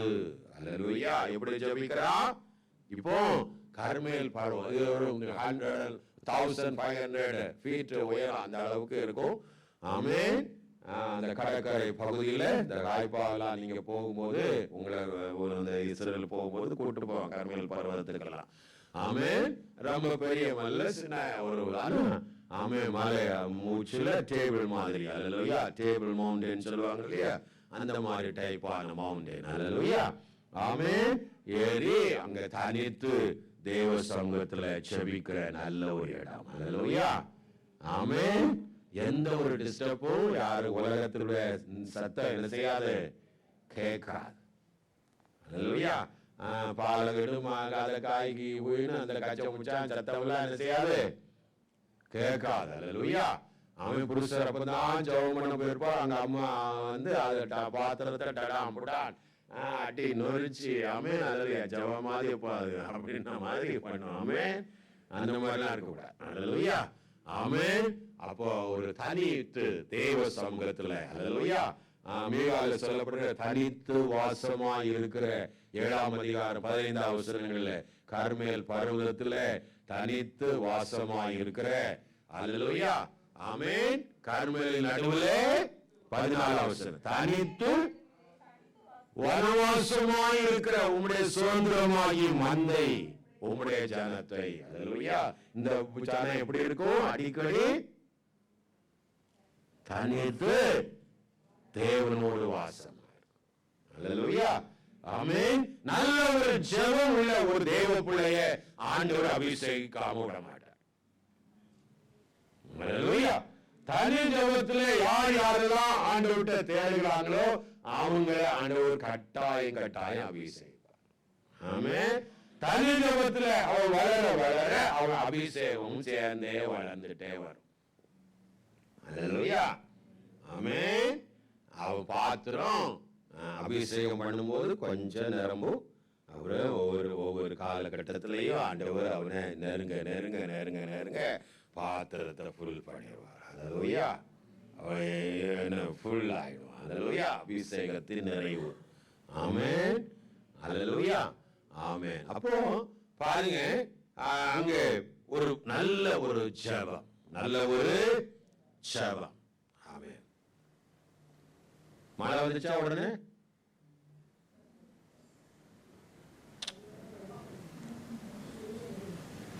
மழை வந்துச்சா வரலையா? வரல, உடனே வரல. அல்லேலூயா. நம்ம நினைப்போம் அது ஒரு 5 நிமிஷம் இல்ல, பயம் நிறைய நேரம் மணிக்கணக்கா ஜெபம் பண்றான். ஆமென். ஆண்டவர் சொன்னதுதான் மழை அனுப்புவான். ஆனா மழை ஒரு சிம்பலையும் காணல. 7 முறை போய் பாருங்கிறான். அல்லேலூயா. 7 முறைன்னா பார்த்துட்டு இல்லன்னு சொன்னா இன்னொரு கவி பாரு அப்படியே சொல்ல, அந்த மாதிரி இல்ல. வருவா இல்ல, பின்னும் ஜெபம், பின்னும் என்னது ஜெபம். அல்லேலூயா ஆமென். மணிக்கு எத்தனை மணி போச்சுன்னு தெரியாது, பின்னும் என்னது ஜெபம். அல்லேலூயா. மறுபடியும் போய் பாரு ஜெபம் என்று சொல்லுவா, மறுபடியும் போய் பாரு. ஆமென். அப்போ பாருங்க ஜெபம் ஒரு ஒரு ஒரு பொறுமையானது, ஒரு பொறுமையை, அவனுடைய பொறுமையை பற்றி சொல்லுது. அல்லேலூயா. அவன் விட்டு 2வது விடாமுயற்சி, 3வது சொல்லாது என்னது, முதல்ல ஒரு கான்பிடென்ட், ஒரு நிச்சயம், தேவன் நிச்சயம் பதில் தருவார். 2வது ஒரு பேசியன்ஸ், அதாவது காத்து இருப்பு. ஆமென். பொறுமையா இருந்தான். அவன் ஒரு போய் பார்க்க சொன்னா ஒண்ணுமே நம்மனா அதோட முடிஞ்சு பாரு, கர்த்தர் சித்தையில எழுப்பி போ, முடிஞ்சு போச்சு அப்படி வந்துருவோம். ஆனா அவன் அப்படி இல்ல. 2வது முறை, 3வது முறை, 4வது முறை, 5, 6, 7வது முறைதான் பதிலே என்ன செய்யுது. அப்படிப்பட்ட இந்த சின்ன குழந்தைகள, சின்ன பிள்ளைகள நம்ம ஒரு கதை படிச்சிருக்கோம்ல, இந்த ராபர்ட் ப்ரூஸ். ஆமென். அப்படிதானே அவர் பேர்? அதானே. ஆமென். ஸ்காட்லாண்டுக்கும் இங்கிலாந்துக்கும் பயங்கர சண்டை. ஆமென். ஸ்காட்லாந்து ராஜா தான் ராபர்ட் ப்ரூஸ், எல்லாருக்கும் தெரியுதானே. ஆமென். யுத்தம் நடந்துட்டே இருக்கு. 6 முறை யுத்தம் ஏதாச்சு, எல்லாம் ஃபெயிலியர். ஆமென். 7வது முறை ஒரு கோகையில போய் எல்லாம் முடிஞ்சு போச்சுன்னு சொல்லிட்டு சாகிறதுக்கு கோகைக்குள்ள போனான். எல்லாரும் தெரியுதானே? சொல்லணுமா? சொல்ல வேண்டாம்ல? ஆமென். ஆனாலும் கதை கேட்க ரொம்ப ஆசைதான். ஆமென். அந்த காக்காக்கு வடை சுட்டுதுன்னு சொன்னாலே அதை கேட்கறதுக்கும் இது நல்லா தான் இருக்கும். காக்கா வடை சுட்டுதோ பாட்டி சுட்டதோ எதுவோ. அல்லேலூயா ஆமென். என்ன சொன்னேன்? அந்த ராபர்ட் ப்ரூஸ் அப்படி பார்க்கும்போது ஒரு ஸ்பைடர் ஆமென் என்ன செய்யுதுன்னா, அந்த வெப்பை போட்டுட்டு அதை கிளைம் பண்ணுது. ஆமென். கீழே இருந்து எப்படியாவது அந்த டாப், அந்த டெரஸ் சீலிங்க்கு ரீச் பண்ணிடுன்னு சொல்லிட்டு முயற்சி எடுக்குது. ஆனா கீழே விழுது, திரும்ப முயற்சி எடுக்குது. 6 நேரம் ஆச்சு. 7வது முறை அது என்ன செய்துட்டு அந்த பக்கம் போயிட்டான். அப்பதான் அவனுக்கு ஒரு எண்ணம் வந்தது, ஒரு சாதாரண ஒரு பூச்சி, தேவன் படைத்த பூச்சி மறுபடியும் விடாமுயற்சி எடுக்கிறது. அல்லேலூயா ஆமென். 7வது அது ஒரு அட்டை அந்த இதை வெற்றி கொள்ளுது. ஏன் இன்னொரு முறை நாம யுத்தத்தை கூட்டி கலப்போம்னு சொல்லிட்டு அவனுக்குள்ள ஒரு புது பலன் வந்து யுத்தம் பண்ண போனான். அல்லேலூயா. அங்க என்ன செய்ச்சு? ஜெயம். அதே மாதிரிதான் ஜெயம். பதில் கிடைக்கலன்னா என்ன செய்யக்கூடாது? விட்டு விடக்கூடாது. பொறுமையா ஜெபிக்கணும். ஆமென். தேவன் கர்த்தர் காத்து இருக்கிறவர்கள் புது பலன் அடைவார்கள். காத்திருப்பதுனா இதுதான். அல்லேலூயா. ஆமென். பொறுமையாய் காத்திருப்பது. ஆமென். ஜெபங்களிலே ஆண்டவர் உடனே செய்ய எல்லாம் நமக்கு உடனே நடந்துடணும், அப்படி நடக்கக்கூடாது. ஆமென். பொறுமையாய் காத்திருந்தான். பாருங்க, அப்ப 7வது முறை அவன் போய் பாருன்னு சொல்லும் போது அந்த கடல் பக்கமா அந்த மலையில இருந்து இவன் பாக்கி சொல்றான் கடற்கரைய. அங்க தூரத்துல இருந்து ஒரு உள்ளங்கை மேகம் என்ன செய்து எழும்பி வருகிறது. அல்லேலூயா. எத்தனையோ மேகம் வந்துருச்சுமா போகுது. ஆமென். அல்லேலூயா. அப்படிதானே? எத்தனையோ மேகம் இதுவரைக்கும் அந்த மேகம் 3 வருஷம் இல்ல. இன்னைக்குதான் ஒரு புது மேகம் என்ன செய்யுது? கொஞ்சமா கை அளவுக்கு தான் எழும்போது பார்த்த உடனே இவன் சொல்லிட்டான். யார்கிட்ட சொல்றான்? ஆகாப்பை நோக்கி மழைமை தடை பண்ணாதபடிக்கு ரதத்தை பூட்டி போயிடும் அப்படிங்கிறார். அல்லேலூயா. ஆமென். ஜெஸ்ரேலுக்கு அப்படி ஒரு அந்த இடத்துக்கு நீ போயிடும் அப்படிங்கிறார். அல்லேலூயா. அது கிட்டத்தட்ட 50 கிலோமீட்டர் உள்ள தூரம். அல்லேலூயா. அதுல என்ன போகணும்?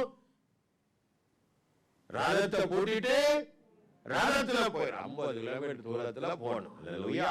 ஆமென். ஓடிரும் அப்படின்னு ரதத்துல போனா ஒரு 10-30 நிமிஷத்துல என்ன செஞ்சிடலாம்? மழை தடை பண்ணாதபடிக்கு அப்படின்னு சொல்றான். அல்லேலூயா. அப்போ பாருங்க, மழை பெய்யும் வரைக்கும் அவன் என்ன செய்தான்? பொறுமையா என்ன செய்தான்? ஜெபம் பண்ணான். முயற்சியோடு ஜெபம் பண்ணான். கேட்டான். ஆமென். அல்லேலூயா. நம்ம பரிசுத்தாக எப்படி ஜெபம் பண்றோம் தெரியுங்களா? ஒரு நாள் பண்ணி பார்ப்போம். அதோட அது ஒண்ணு வரலன்னா அதோட என்ன செய்யுது? நமக்கு அதுக்கும் சம்பந்தம் இல்லன்னு விட்டுருவோம். அல்லேலூயா. ஆமென். அப்படி இருக்கக்கூடாது. மழை நம்மேலே வருஷிக்கும் மட்டும். அல்லேலூயா. மழை நம்மேலே பரிசுத்த ஆவியாகிய வருஷிக்கும் மட்டும் விடாம இருக்கணும். அல்லேலூயா. 3வது அவனுக்குள்ள அந்த மழையை வருஷிக்க பண்ணக்கூடிய அந்த எலியாவுக்குள்ள ஒரு ஆத்துமாவை குறித்த ஒரு பாரம் இருந்துச்சு. என்ன இருந்துச்சு? ஆத்தும ஜனங்களை குறித்து 2 நினைவுல குந்திருக்கிற ஜனங்களை குறித்து ஆண்டவர் சொல்றா, நான் ஒருவன் தான் இருக்கிறேன் அப்படின்ற மாதிரி அவன் பேசுகிறான். அல்லேலூயா. எல்லாரும் உங்களை விட்டு என்ன செய்தாங்க? போயிட்டாங்க அப்படின்ற மாதிரி பேசுகிறான். அல்லேலூயா. ஆமென். அவனுக்குள்ள அவன் ஜனங்களை குறித்து ஆத்துமாவை குறித்து ஒரு பாரம் இருந்துட்டே இருந்துச்சு. ஆமென். இந்த ஜனங்க ஏன் கர்த்தரை விட்டு போனாங்க? ஏன் கர்த்தரை விட்டு போனாங்க அப்படிங்கிற இன்னைக்கு ஆத்தும பாரம் இருக்கிற ஒரு ஜனத்தை ஆண்டவர் அபிஷேகம் பண்ணுவார். ஆமென். அவனுக்குள்ள இந்த தாகம் இருக்கணும். ஆத்துமாவை குறித்து அவன் அழிவுந்து போகிற ஒரு ஆத்துமாவை குறித்த ஒரு தாகம் இருக்கு. ஜனங்கள் எல்லாரும் ரட்சிக்கப்படணும்னு அவன் கண்ணீர் சிந்துவான். அல்லேலூயா. தாகமா இருக்கிற என்ன செய்வான்? தேவ சமூகத்துல அழுவான். ஆண்டவரே, அட்லீஸ்ட் அவன் அண்ணன் தம்பிக்காவது என்ன செய்வான்? அழுவான். அல்லேலூயா. ஆமென். நரகத்துல போயிடக்கூடாதையா? ஆமென். அந்த பணக்கார நரகத்துல போய் அவன் அங்க அழுதான். அல்லேலூயா. ஆமென். ஆனா நம்ம உலகத்துல இருக்கும் போதே நல்லா என்ன செஞ்சிடணும்? அழுது ஜெபம் பண்ணணும். ஆமென். ஆத்தும தாகத்தோடு அவன் இருந்தான். அல்லேலூயா. வைராக்கியமாய் இருந்தான். எப்படிப்பட்டவனாய் இருந்தான்? அவன் தேவனை குறித்தான வைராக்கியமாக இருந்தான். அல்லேலூயா. அப்படியெல்லாம் அவன் இருந்ததுனால வானம் என்ன செய்வதற்கு 45ல ஆமென். அல்லேலூயா. 44ல 7ஆம் தரம் இவன் இதோ சமுத்திரத்தில் ஒரு மனுஷனுடைய உள்ளங்கை அத்தனை சிறிய மேகம் விழும்புகிறான். அப்பொழுது அவன், நீ போய் ஆகாப்பை நோக்கி மழை உம்மை தடை செய்யாதபடிக்கு ரதத்தை பூட்டி போய்விடும் என்று சொல் என்றான். அதற்குள்ளாக வானம் மேகங்களினாலும் காற்றினாலும் கருத்து பெருமழை உண்டாயிற்று.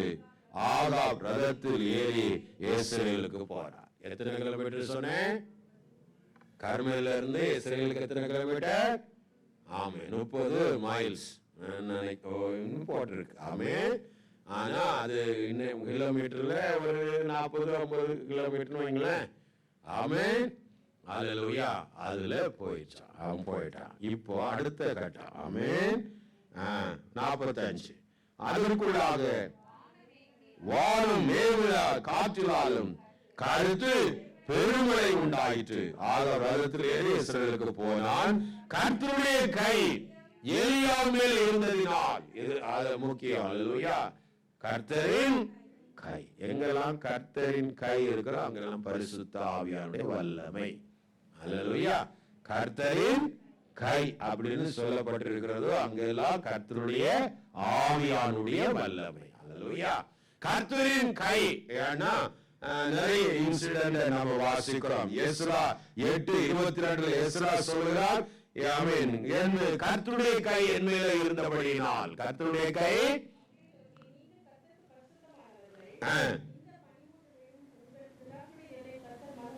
22 வழியிலே சத்துருவை விலக்கி துணை செய்யும்படிக்கு. எஸ்ரா 8:22 தானா? அது கீழே லாஸ்ட் சென்டென்ஸ்.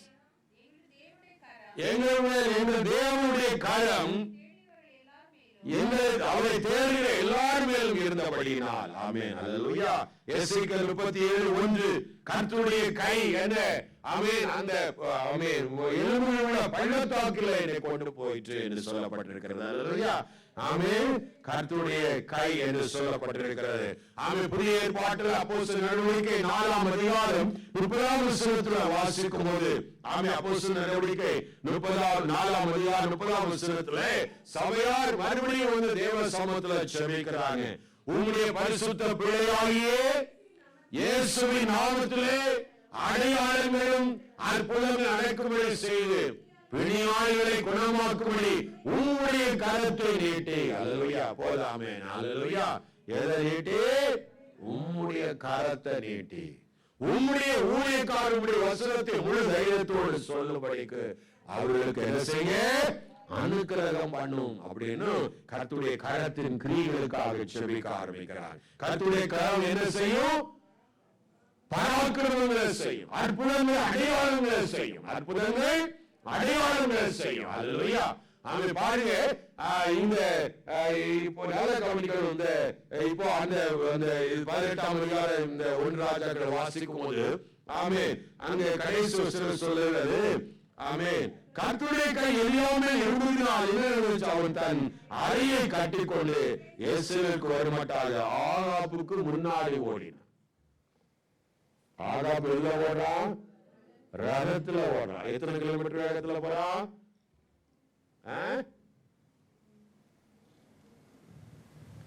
50 கிலோமீட்டர் 30 நிமிஷத்துல கடக்கணும்னு நம்ம ஒரு அப்ராக்சிமேட்டா சொன்னேன். ஆமென். அல்லேலூயா. எத்தனை கிலோமீட்டர் வேகத்துல போறான்? மேக்ஸ் படிக்கணும். ஆமென். அல்லேலூயா. 100 கிலோமீட்டரா 80 கிலோமீட்டரா சம்திங் 80 அப்படின்னு வைங்கள. அல்லேலூயா. ஆமென். அப்படி போற ஒரு மனுஷன், ரதத்துல போற ஆளை கடந்து இப்போ எலியா போகிறான். அல்லேலூயா. அவனுக்கு ரதம் யாரு? இப்போ ஆவியான கர்த்தர். கரங்களை எல்லாம் சொல்லாமா? இது சாத்தியமா? சாத்தியம். ஆமென். பிலிப்பு அப்போஸ்தலர் 8ஆம் அதிகாரத்துல எத்தியோப்பிய மந்திரியிடத்துல சுவிசேஷம் அறிவிக்கிறான். அல்லேலூயா. தண்ணீர் இருக்கிறதே, நான் ஞானஸ்நானம் பெறுவதற்கு தடை என்ன அப்படின்னு சொல்லிட்டு 2 பேரும் தண்ணியில இறங்கி ஞானஸ்நானம் எடுத்து கரையேற போது கர்த்தருடைய ஆவியானவர் பிலிப்புவை கொண்டு போய்விட்டார். இவன் அங்கங்க தேடி பார்த்தா ஆள் இல்ல. ஞானஸ்நானம் எடுத்த ஆளு கொடுத்த ஆளை காணல அப்படின்னு அவன் எண்ணி பார்ப்பா. சந்தோஷத்தோடு தன் வழியிலே செய்தான் போனான். அல்லேலூயா. அப்போ ஆவியானவர் அந்த எலியாவை அவருடைய ரதத்துல வச்சு ஆகாபுக்கு முன்னே கடத்தி கொண்டு போனார். அதாவது அர்த்தம் என்னன்னா, ஆவியானவர் ஒரு மனிதனுடைய வாழ்க்கையில வந்தா அவன் ஆவி ஆத்துமா சரீரம் முழுவதையும் ஆக்கிவைப்படுகிறார், அதாவது நிரப்புகிறார். அல்லேலூயா. முழு கண்ட்ரோலையும் அவர் எடுக்கிறார். ஆமென். நம்முடைய சிந்தனைகள், எண்ணங்கள் எல்லாம் அவர் முழு கண்ட்ரோலையும் எடுக்கிறார். அல்லேலூயா. அவரே நம்முடைய சிந்தனை, எண்ணங்கள், ஆவி, சரீரத்தை நடத்த வேண்டும் என்று விரும்புகிறார். அல்லேலூயா. அந்த கட்டுப்பாட்டுக்குள்ள நாம விட்டு கொடுக்கும் போது அங்கே அற்புதங்களும் அடையாளங்களும் என்ன செய்கிறது? நடக்கிறது. ஆமென். அப்போஸ்தலர் 11வது அதிகாரம் 21வது வசனத்துல வாசிக்கிறோம். அப்போஸ்தலர் 11வது அதிகாரம் 21. கர்த்தருடைய கரம் அவனோடு கூட இருந்தது, அநேக ஜனங்கள் விசுவாசிகளாகி கர்த்தரிடத்தில் திரும்பினார்கள். அல்லேலூயா. யாரு? எல்லா ஜனங்கள் நடுவிலும். ஆமென். ஸ்தேவானாலே அங்க ஒரு பெரிய கலகம் உண்டாகி மரணத்துக்கு பிற்பாடு ஜனங்கள் சிதறடிக்கப்பட்டு போற இடங்களெல்லாம் சுவிசேஷத்தை என்ன செய்தாங்க? பேதுரு பரிசுத்த ஆவியை பற்றி பேசிட்டு வர்றார். 11ஆம் அதிகாரத்துல கொஞ்ச வீட்டுல நான் போகும்போது என்ன நடந்துச்சு, அது முடிஞ்ச உடனே அந்த இன்சிடென்ட் சொல்லி முடிஞ்ச உடனே பரிசுத்த ஆவியுடைய கிரியைகளை வேதம் எழுதுகிறது. அல்லேலூயா. கர்த்தருடைய கரம் அவர்களோடு இருந்ததுன்னா எல்லார் மேல இருந்துச்சு. அதான் அங்க முக்கியம். அல்லேலூயா. யார்கிட்ட இருந்துச்சு? பாஸ்டர்கிட்ட மட்டும் இல்ல, 2-3 பேர்கிட்ட மட்டும் இல்ல, அந்த கர்த்தருடைய கரம் எல்லார் மேலும் இருந்துச்சு. அவருடைய வல்லமை எல்லாரோடும் இருந்துச்சு. அல்லேலூயா. விசுவாசிகள் எல்லாரும் ஆவியில என்ன செஞ்சாங்க? நிரம்பி இருந்தாங்க. அல்லேலூயா. யாருமே விடவே ஆவியானவர் இல்லாத ஆள் அங்க இல்ல. நல்லா புரிஞ்சுக்கணும். பரிசுத்த ஆவியினுடைய அபிஷேகம் இல்லாத நபர் சபையிலே இல்ல. கர்த்தருடைய கரம் அவர்களோடு கூட இருந்தது. அநேக ஜனங்கள், புறஜாதிகள், இஸ்ரவேலர்கள், அநேக ஜனங்கள் விசுவாசிகளாகி கர்த்தரிடத்துல திரும்பினார்கள். அல்லேலூயா. நாம ஜெபிக்கிறோம். ஆமென். நம்ம புது ஸ்தானத்துக்குள்ள போறதுக்கு முன்னாடி நாம இருக்கிறதுல எத்தனை மடங்கு ஆகணும்னு நான் சொல்லி இருக்கிறேன். அதோட மறந்து போச்சா? 3 மடங்கு ஆக கொஞ்சம் தான் கேட்டேன். அல்லேலூயா. 2.5 வருஷம் இருக்கு. ஆமென். எத்தனை மடங்கு ஆகணும்? அதுக்கு முதல்ல முழங்கால் படிட்டு என்ன செய்யணும்? சரி, முதல் படி அதுதான், முழங்கால் படி. நீ ஆத்துமா தேடி போட்டாலும் பரவாயில்ல, என்ன செய்யணும்? சரி. அல்லேலூயா. வீட்டுல இருக்கிற ஹவுஸ் ஒய்ஃப், ஆமென், அல்லேலூயா, அதிகமா என்ன செய்யணும்? சரி. ஃபாஸ்டிங் இருந்து பிள்ளைகளெல்லாம் காலேஜுக்கு ஸ்கூலுக்கு அனுப்புன பிற்பாடு உட்காந்து ஆண்டவரேன்னு சொல்லிட்டு அப்பாடான்னு சொல்லி பெட்டில் போய் அப்படியே தலைக்குப்புற விழுந்துடக்கூடாது. எல்லாம் முடிஞ்சது அப்படின்னு விழுந்துடக்கூடாது. அப்போதான் நீங்க வேதத்தை என்ன செய்யணும்? எடுத்து படிக்க ஆரம்பிச்சு உங்க மனதை என்ன செய்யணும்? ரிஃப்ரெஷ் பண்ணிட்டு, ஆமென், ஜெப நிலையிலே சில வேதத்தை அப்படியே அமைதியா படிச்சு அப்படியே தூங்கி விழுந்துடும். அப்படி படிக்கூடாது. சத்தம் போட்டு அதுல அந்த இன்வால்வ் ஆகணும். அல்லேலூயா. அதான் தியானம் பண்ணணும். இன்வால்வ் ஆகி நம்முடைய ஆத்துமா அதுல என்ன செய்யணும்? வசனத்துல குளிரணும். அல்லேலூயா. ஆமென். அப்புறம் அந்த ஜெப தாட்டு நமக்குள்ள ஆட்டோமேட்டிக்கா வந்துடும். போய் முழங்கால் படிக்கணும். அல்லேலூயா. அப்படியே ஒரு கொஞ்ச நேரம் தேவ சபைக்காக ஜெபிக்கணும், விசுவாசிகளுக்காக ஜெபிக்கணும், ஆத்மாக்காக என்ன செய்யணும்? ஜெபிக்கும் போது ஆண்டவர் சபையிலே ஆத்மாவை கொண்டு வருவார். வர்ற ஆத்மா நிலை நிற்கும். இந்த இங்கிலீஷ் எல்லாம் பாத்தீங்கன்னா நிறைய நம்ம சபையில பாத்தீங்கன்னா வந்தது மட்டும் நிலைத்து இருந்தாலே இன்னைக்கு நம்ம ஒரு 10,000 பேர் இருந்திருப்போம். உள்ள வந்துட்டு போனதெல்லாம் நிலைச்சு இருந்தா எத்தனை பேர் இருந்திருப்போம்? 10,000க்கு மேல வந்திருப்போம். அல்லேலூயா. இத்தனை ஆண்டுகள் நம்ம கிட்டத்தட்ட 1000 பேருக்கு நம்ம ஞானஸ்நானம் கொடுத்திருக்கோம். ஆமென். அல்லேலூயா. ஆனா வருஷம் ரொம்ப பெருசு, 28 வருஷமா இருக்கா? ஆமென். அல்லேலூயா. ஆனா இப்போ போதாது. அல்லேலூயா. ஆனா ஜெபிக்கிறவங்க இருந்தா ஒரு 10-20 ஆத்துமா அப்படி நம்ம ஜெபிக்கிற ஒரு இருந்தா மாறிட்டோம்னா ஆத்மாக்கள் தன்னால சபை என்ன செய்யும்? பக்தி விருத்தி அடைய ஆரம்பிச்சிடும். அல்லேலூயா. ஆவியானவர் அங்க ஜெபிக்கிற ஜனங்கள் இருக்கிற இடத்துல அசைவாட ஆரம்பிச்சிருவார். அல்லேலூயா. ஆமென். எப்படி ஒரு களிக்கட்டை பக்கத்துல ஒரு தீ எரிஞ்சிட்டு இருந்தா அதுவும் அக்னியா எழுந்து அதுவும் அனல் உண்டு எழும்புறது போல சும்மா இருக்கிறவங்க என்ன ஆயிடுவா, அனல் உண்டு எழும்புவான், ஆத்தும அறுவடை செய்வான். நம்ம ஜெபம் பண்ணா இன்னொரு கூட்டம் எழுப்பி ஆத்தும அறுவடை செய்யும். அல்லேலூயா. புரியுது? ஆமென். கர்த்தருடைய காரம் அற்புத அடையாளம் சொல்றது ஆத்தும ரட்சிப்பு தான் உலகத்திலேயே பெரிய அற்புதமும் அடையாளம். அல்லேலூயா. சுகமாகணும், அது நடக்கணும், கட்டாயம் நடக்கணும். அல்லேலூயா. அற்புதம் நடக்கணும். அற்புதமும் அடையாளத்துல பெரிய பெரிய காரியம். பாவி மனம் திரும்பி சபையில இருந்து ஓன்னு அழணும். அல்லேலூயா. அதுதான் அற்புதம். அதுதான் என்னது அற்புதம். ஆமென். எத்தனை பேர் புரிஞ்சுச்சு? நேரம் ஆயிட்டு. அல்லேலூயா. ஆமென். கர்த்தரின் கரம் அவர்களோடு அநேக ஜனங்கள் விசுவாசிகளாகி கர்த்தரிடத்திலே திரும்பினார். 13ஆம் அதிகாரம் அப்போஸ்தலர் 52 சீஷர்கள் சந்தோஷத்தினாலும் பரிசுத்த ஆவியினால் என்ன செய்யப்பட்டார்கள்? நிரப்பப்பட்டார். 14ஆம் அதிகாரம் 3வது வசனம் அவர் தமது கிருபையுள்ள வசனத்தின் சாட்சியாக அடையாளங்களை அற்புதங்களை அவர் கைகளினாலே செய்யும்படி அனுகிரகம் பண்ணினார், ஆசீர்வதித்தார். அல்லேலூயா. ரோமர் 15:13 பரிசுத்த ஆவியின் பலத்தினாலே நம்பிக்கை பெருகினது. ரோமர் 15:18 பரிசுத்த ஆவியின் பலத்தினாலும் அற்புத அடையாளங்களினாலும் கர்த்தர் என்னை கொண்டு இயேசுவால் என்னை கொண்டு செய்தவை அல்லாமல். அல்லேலூயா.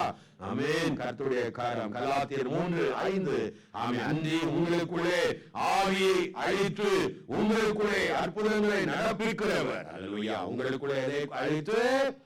ஆவியை அழித்து அற்புதங்களை நடப்பிக்கிற ஒரு தேவன் நம்முடைய கர்த்தர். அல்லேலூயா. ஆமென். ஆமென். ஆமென். இந்த பரிசுத்த ஆவியாகிய தேவனுடைய அக்கினி ரதத்துல பிரயாணம் பண்ணுகிற பிள்ளைகளா நாம இருப்போம்னா சபை தேவ பிள்ளைகள் உள்ள ஒரு பக்தி விருத்தி உண்டாகும். நம்முடைய குடும்பங்களில பக்தி விருத்தி உண்டாகும். பிள்ளைகள் தேவனுக்குள்ளே என்ன செய்வார்கள்? வளருவார்கள். அல்லேலூயா. தயவு செய்து குழந்தைகள் இருக்கிற பிள்ளை அவங்க குடும்பம் உங்க முழங்கால பிள்ளைகள் என்ன செய்யணும்? கவனிக்கணும். அல்லேலூயா. நீங்க எப்படி தேவனுடைய நெருங்கி ஜீவிக்கிற என்பதை ஆமே பிள்ளைங்க நீங்க மொபைல்ல இருக்கிறத பார்த்துட்டே இருந்தா அதுவும் மொபைல்லே வளரும். அல்லேலூயா. இப்படி நாசமா போயிடும்.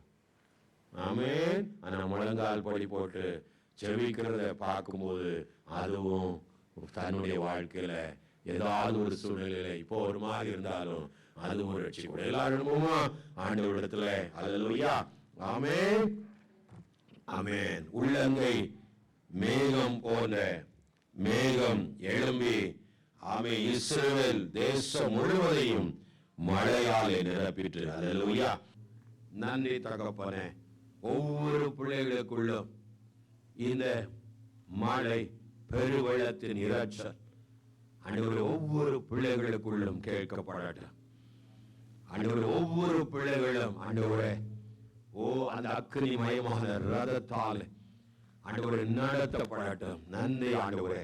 ஆவி ஆத்மா சரீரம் முழுவதும் அப்பா இந்த அக்கினி ரதத்துக்குள்ளாகவே பரிசுத்த ஆவியின் அக்கினிக்குள்ளாகவே வாழ ஒப்புக் கொடுக்கட்டும்.